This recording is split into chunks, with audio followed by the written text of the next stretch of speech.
महाराष्ट्रामध्ये 23 लोकसभा मतदारसंघामध्ये भारत जोडो अभियानचे कार्यकर्ते आणि वेगवेगळ्या टीम्स काम करत होत्या. तर 23 पैकी महाराष्ट्रात 17 ठिकाणी इंडियाचे उमेदवार निवडून आले आणि देशभरात 155 पैकी 78 उमेदवार इंडिया आघाडीचे निवडून आले. त्याचं सगळं श्रेय आम्ही घेत नाही, पण आम्ही जो हातभार लावलेला आहे तो निश्चितपणे एका स्पष्ट विचाराने आणि एका स्पष्ट दिशेत आम्ही आमचा हातभार लावलेला आहे. आम्ही वेगवेगळ्या प्रकारे काम केलं, म्हणजे आजची सभा किंवा अशा प्रकारच्या जाहीर सभा हा त्याचा एक भाग आहे केवळ. त्या अलीकडे अनेक कामं केली ज्याच्यामध्ये मतदार नोंदणी मोठ्या प्रमाणात करणं, कारण भारतीय जनता पक्ष ज्या प्रकारचं मायक्रो मॅनेजमेंट करतं निवडणुकांचं, त्याच्यामध्ये ते अनेक डाव खेळतात आणि त्यातला एक पहिल्या टप्प्यातला डाव आहे तो म्हणजे त्यांना मतदान करणार नाही अशांना ते मतदार यादीतून गायब करतात. आणि आता तुम्ही बघत असाल की जितेंद्र आव्हाड ते उघडकीला आणतायत, पण त्याच्या आधीपासून कर्नाटक तेलंगणामध्ये त्यांनी उघडकीला आणलं होतं आणि आम्हीही महाराष्ट्रामध्ये ते मोठ्या प्रमाणात केलं. जे गायब केले जातात त्यांना पुन्हा नोंदवणं आणि मतदारांची नोंदणी मोठ्या प्रमाणात करणं, मतदानाचं प्रमाण वाढवणं आणि आदिवासी, दलित, मुस्लिम यांच्यामध्ये मोठ्या प्रमाणात मतदार नोंदणी करणं हा कामाचा एक भाग होता.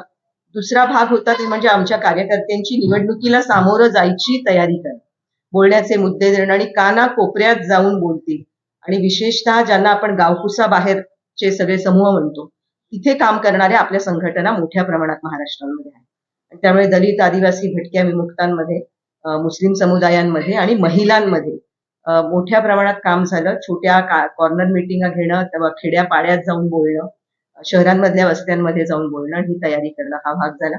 एकेका समूहांची संमेलनं झाली आणि त्या संमेलनात भाजप नीतीचा मारा त्यांच्यावर कसा आहे हे उलगडून मांडण्यात आलं.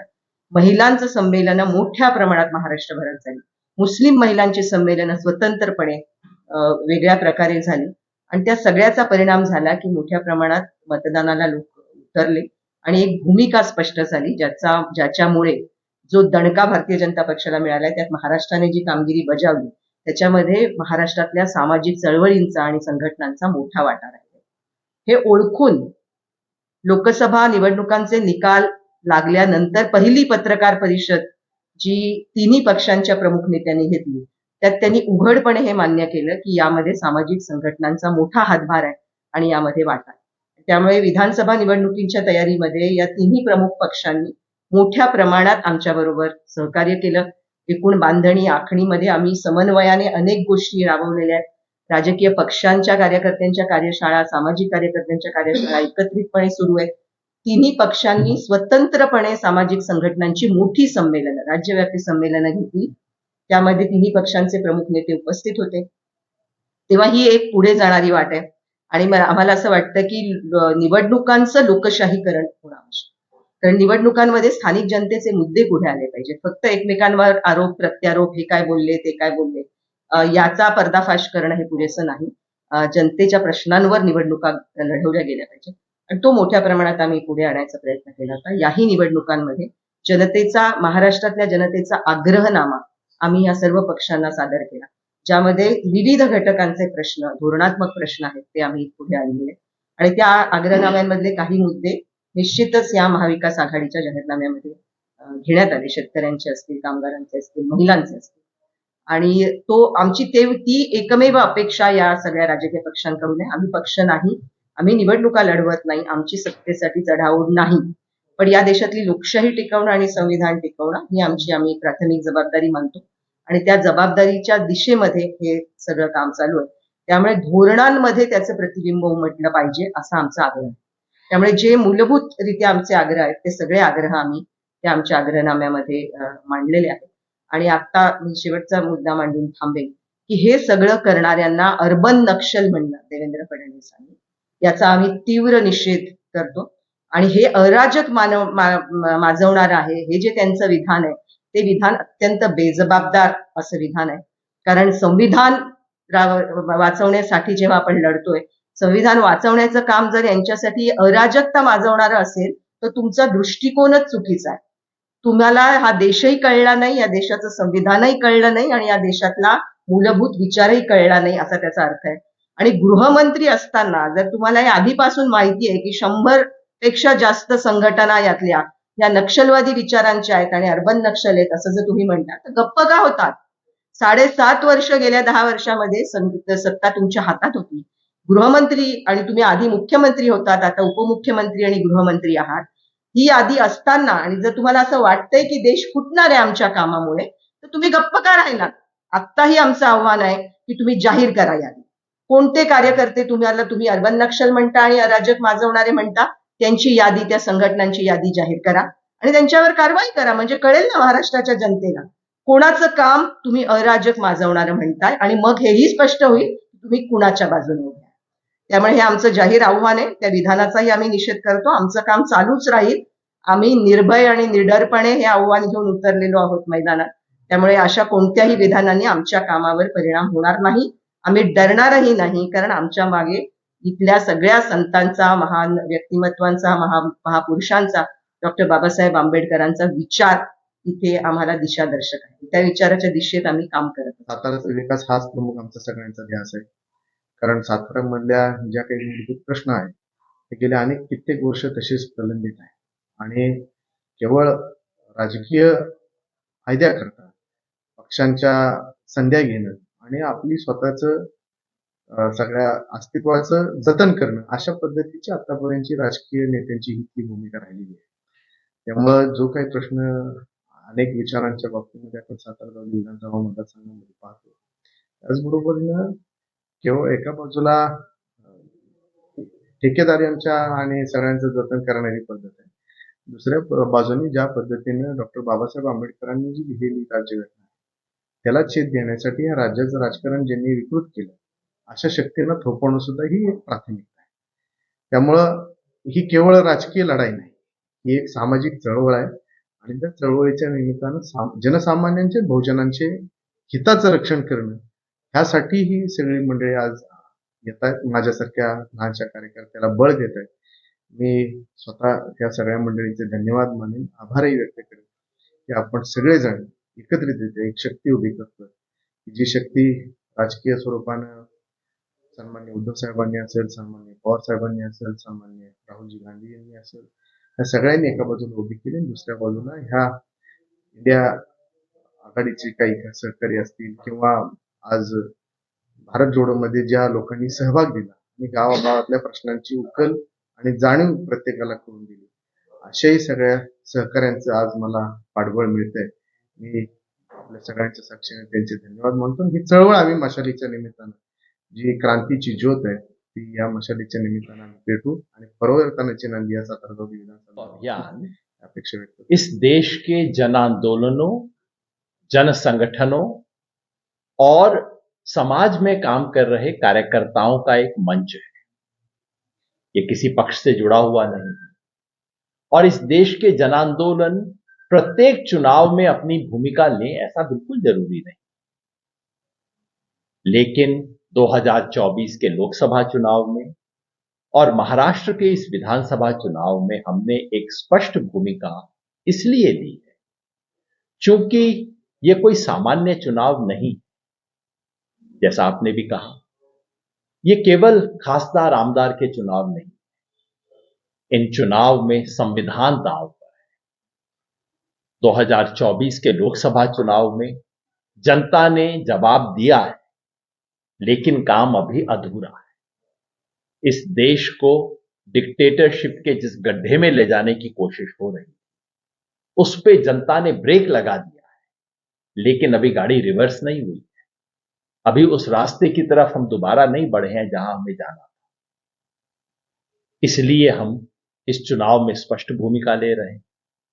महाराष्ट्र के विधानसभा चुनाव में स्पष्ट भूमिका इसलिए भी ले रहे हैं क्योंकि आज से 2.5 वर्ष पहले इस देश में जिस तरह से महाराष्ट्र में सरकार को तोड़ के महायुति की सरकार बनाई गई, वो इस देश का, अगर ये चीज चलती रहती है और अगर इसको दोबारा मौका मिल जाता है तब तो ये देश के सामने मॉडल बन जाएगा.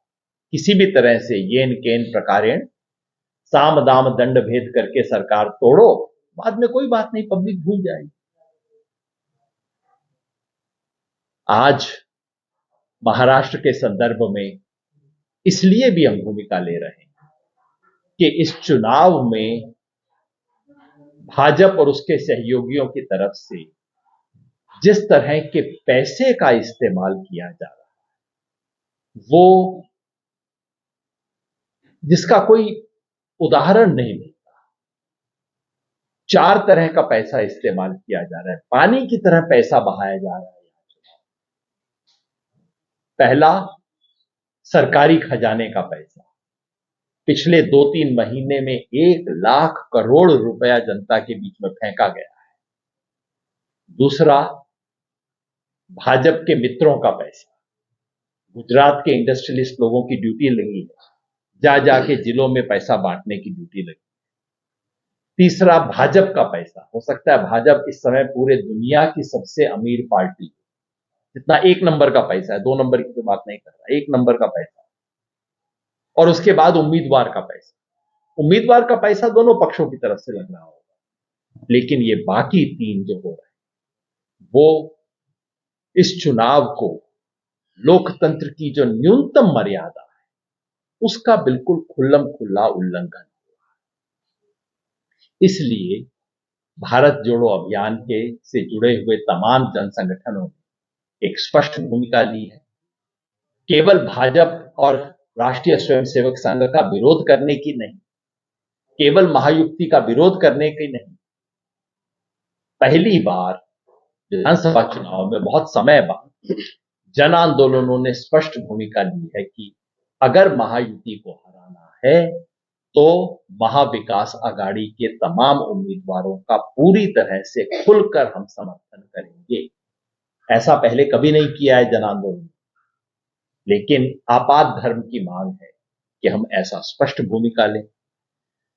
स्पष्ट भूमिका लेने से जाहिर है जो लोग सत्ता में हैं परेशान हैं। देवेंद्र फडणवीस जी का जो बयान है वो सुन के मुझे दुख भी हुआ, हंसी भी आई, खुशी भी हुई। दुख इसलिए हुआ कि मैं मानता था कि महाराष्ट्र के राजनेता थोड़ा पढ़े लिखे हैं, उन्हें कम से कम गांधीवादी और नक्सलवादी का अंतर तो पता है महाराष्ट्र के राजनेताओं को। खुशी इसलिए हुई कि मुझे पहले मन में संदेह हो रहा था, कोई भी काम करते हैं आपको लगता है मैं काम पूरा कर पा रहा हूं, नहीं कर पा रहा हूं, हमसे कमी रह गई है, कुछ और करना चाहिए। लेकिन जब देवेंद्र फडणवीस जी का बयान सुना तो मुझे विश्वास हो गया कि हम अच्छा काम कर रहे हैं, सही दिशा में काम कर रहे हैं और तीर निशाने पे जाके लग रहा है। देवेंद्र फडणवीस जी ने एक और बात कही जिसका आज जिक्र नहीं आया। उन्होंने कहा कि राहुल गांधी जो संविधान की प्रति दिखाते हैं वो लाल रंग की क्यों है? जितने इनके मन के डर हैं आप सोचिए, लाल रंग की संविधान की प्रति क्यों है? देवेंद्र फडणवीस को इतना भी नहीं पता था कि वो जो लाल रंग की संविधान, लाल जिल्द वाली संविधान की प्रति है, उसका प्रस्तावना के वेणुगोपाल ने लिखी है, जो कि मोदी सरकार के अटॉर्नी जनरल। वो ये भी नहीं जानते कि यही लाल जिल्द वाली संविधान की प्रति पंत प्रधान नरेंद्र मोदी जी ने पूर्व राष्ट्रपति कोविंद जी को भेंट की है, फोटो है। वो ये भी भूल गए कि यहां महाराष्ट्र में संतों के अभंग, तमाम धर्म ग्रंथ लाल रंग के कपड़े में लपेटे जाते हैं। और सबसे बड़ी बात जो वो नहीं समझते कि इस संविधान की जिल्द ही लाल नहीं है, इस संविधान की इबारत और आत्मा भी लाल है। लाल और नीला इस संविधान के अंदर गुंथा हुआ है। आप जिल्द बदल लो, कोई फर्क नहीं पड़ेगा, क्योंकि यह संविधान समता का अधिकार देता है, यह संविधान सामाजिक न्याय की बात करता है, यह संविधान जनता को अधिकार देता है, यह धर्मनिरपेक्षता का संविधान है, क्रांतिकारी संविधान है। ये संविधान आरएसएस और बीजेपी को कभी कबूल नहीं हुआ। जब बन रहा था तब भी उन्होंने कहा था, सन 1949 में आरएसएस के मुखपत्र में कहा गया था कि यह विदेशी संविधान है, हमें इसकी जरूरत नहीं है, इस देश का सनातन शाश्वत संविधान है मनुस्मृति, उससे सीखिए। तो जाहिर है उन्हें स्वीकार नहीं है। लेकिन जैसे जैसे ये चुनाव आगे बढ़ रहा है, जनता खुद जवाब दे रही है। ये जो प्रधानमंत्री ने कहा, एक रहेंगे, सेफ रहेंगे, कल मुझसे पत्रकारों ने पूछा कि इस नारे पे आपका क्या जवाब है। मैंने कहा ये नारा तो हमारे लिए बना नहीं है, ये नारा तो अजीत पवार के लिए बना है कि एक रहोगे तो सेफ रहोगे, क्योंकि अजीत पवार ने कह दिया कि मोदी जी यहां ना आए, और अजीत पवार ने यह भी कह दिया कि ऐसे नारे महाराष्ट्र में नहीं चलते। तो ये तो अजीत पवार को सुना रहे हैं, वो आपस में फैसला कर ले कि कैसा रहना चाहते। मुख्य चुनाव आयुक्त राजीव कुमार जी ने परसों बयान दिया, महिलाओं के विरुद्ध किसी भी बयान को हम बर्दाश्त नहीं करेंगे। मुझे सुन के बड़ा अच्छा लगा कि कोई चीज तो है जिसे चुनाव आयोग बर्दाश्त नहीं करेगा, बहुत अच्छी बात है। उसके बाद क्या उन्हें योगी आदित्यनाथ उत्तर प्रदेश के मुख्यमंत्री के बयान भी दिखेंगे? क्या उसको बर्दाश्त करेंगे? हेमंत बिस्वा शर्मा झारखंड में जो बयान दे रहे हैं, खुल्लम खुल्ला जिस देश के कानून का उल्लंघन है, संविधान का उल्लंघन है, आचार संहिता का उल्लंघन है, क्या उसको भी बर्दाश्त नहीं करेंगे? मेरी आशा है कि इस चुनाव में महाराष्ट्र की जनता इस सब तरह की बातों का खंडन करते हुए एक स्पष्ट जनादेश देगी, जो कि दिखाएगा कि महाराष्ट्र के एमएलए भले ही, कुछ आमदार भले ही बिकाऊ हो, महाराष्ट्र की जनता बिकाऊ नहीं। धन्यवाद। जो गृह मंत्रालय के परिभाषा में भी नहीं है, लेकिन फिर भी धड़ल्ले से फडणवीस साहब उसका उच्चारण करें, तो इसके पीछे क्या मानसिकता हो सकती है कि जो परिभाषा में ही शब्द नहीं है, लेकिन फिर भी खुलेआम वो भाषा उच्चारण करें? क्या इसका क्या प्रण? मैं समझता हूं कि जब मन में भय होता है तो बाहर भूत दिखाई देता है ना। वो भूत जो है वो मेरे मन के भय की कृति। भाजपा के मन में कौन सा वो भय है जिसके कारण उनसे अर्बन नक्सल नामक भूत दिखाई दे रहा है? तो कुछ चीज है नहीं, ये केवल भाजपा के मन की कृति है, भय की कृति है। और मैं समझता हूं वो भय क्या है? वो भय ये है कि जनता हमारे झूठ, लूट और फूट को पकड़ ले।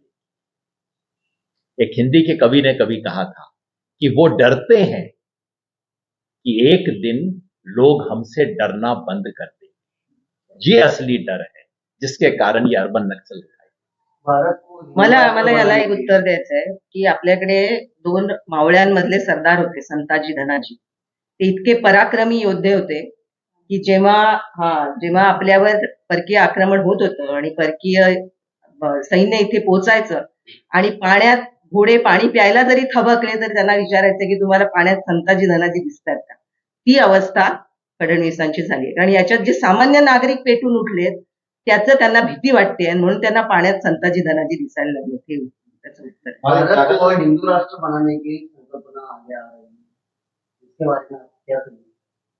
आगे नहीं आ रही है, वो ऊपर से लादी जा रही है, ये नीचे से नहीं आ रही है। ना इस देश की आजादी से 100 साल पहले तक इस सवाल पे पूरे तरीके से विचार हुआ। और आपको पता होगा सरदार पटेल ने स्वयं इस पे क्या कहा था कि ऐसी विचार करने वाले लोग पागल हैं, उन्होंने तो ये कह दिया था उसको। इस पे अपने आप को जीवन के अंतिम दिन तक हिंदू बताने वाले महात्मा गांधी ने विचार किया और कहा इसको पूरी तरह से खारिज कर दिया। इसको इस देश ने सदैव खारिज किया, लेकिन ये केवल और केवल सत्ता पे कब्जा बनाए रखने के लिए एक फॉर्मूला दिया जा रहा है ऊपर से जनता को तोड़ने के लिए। इससे न तो कोई हिंदू धर्म से संबंध है, न भारत राष्ट्र से संबंध है।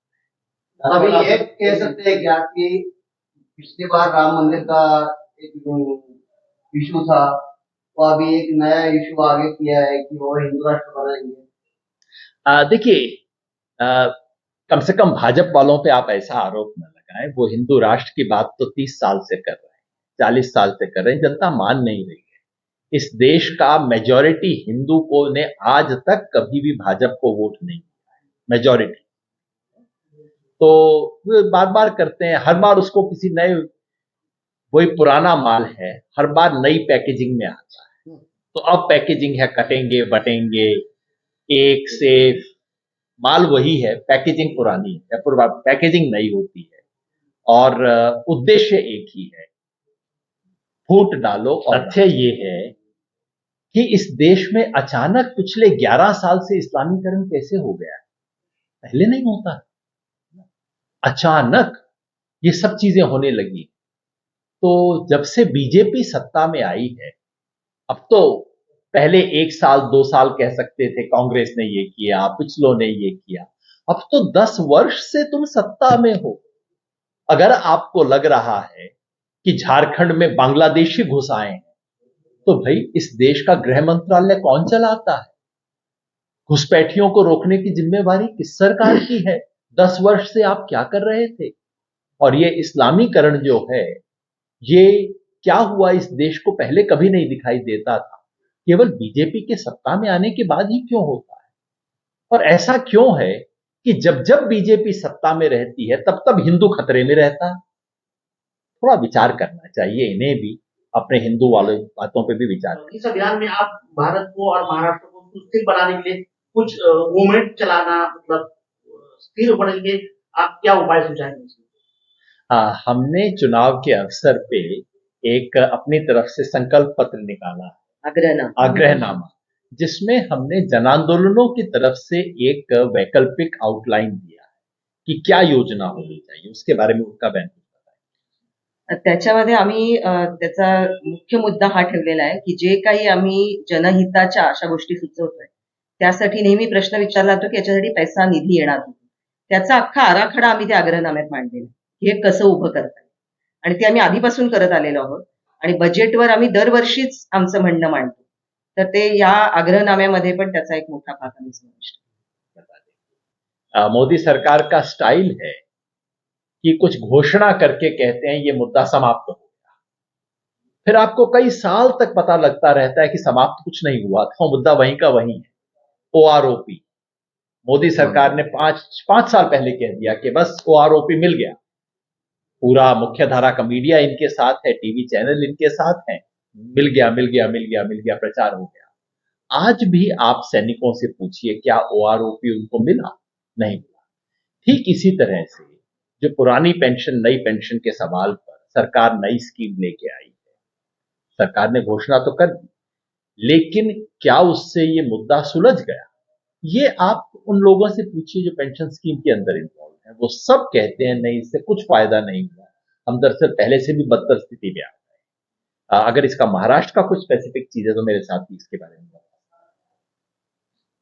नाही, ओल्ड पेन्शन स्कीम लागू व्हायला पाहिजे हा पहिल्यापासूनच आपला मुद्दा होता. आमच्या आग्रहनाम्यामधला पण तो आग्रह आहे.